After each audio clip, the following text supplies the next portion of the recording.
కోడి పందాలు అవి కూడా ఉంటాయి. అవి కానీ ఇంకా విశాఖ జిల్లా గాజువాక శీలానగర్ సమీపంలో లభ్యమైన మానవ అవశేషాలు మృతదేహాలపై పోలీసులు క్లారిటీ ఇచ్చారు. ఘటనపై 4 బృందాలుగా విడిపోయి విచారణ చేపట్టారు.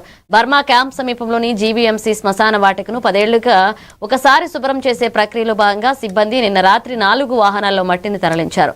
అందులో ఓ వాహనం డ్రైవర్ శీలానగర్ సమీపంలో మట్టిని డంప్ చేయడంతో మానవ అవశేషాలు బయటపడినట్లుగా పోలీసులు గుర్తించారు.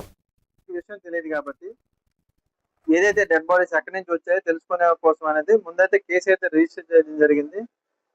జెన్యున్ ప్రొసీజర్ కానీ ఏదో రొటీన్ ప్రొసీజర్ కానీ కేసు అయితే దాని ఇన్వెస్టిగేషన్ కంటిన్యూ అవుతుంది. ఏదైతే ఇప్పుడు మనం శ్మశాన వాటికి అన్నాం కాబట్టి ఇది రికార్డెడ్ గా అఫీషియల్ గా వాళ్ళ దగ్గర వర్క్ ఆర్డర్స్ అన్ని తీసుకున్న తర్వాత కాపీస్ అన్ని తీసుకున్న తర్వాత కేసు అనేది ఫర్దర్ డెసిషన్ అనేది తీసుకోవడం జరుగుతుంది. బాడీస్ అన్ని కూడా మనకు ముందుగా తెలియదు కాబట్టి మనం కేజెస్ పంపించాము.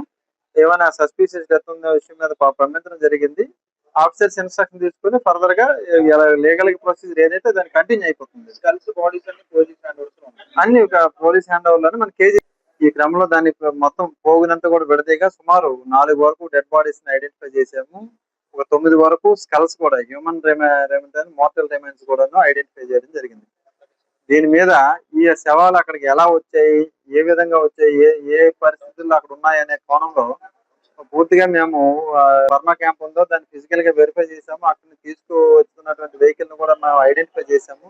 అండ్ ఇప్పుడు వాళ్ళని సెక్యూర్ చేస్తున్నాము, వాళ్ళ స్టేట్మెంట్స్ కూడా రికార్డ్ చేస్తున్నాము.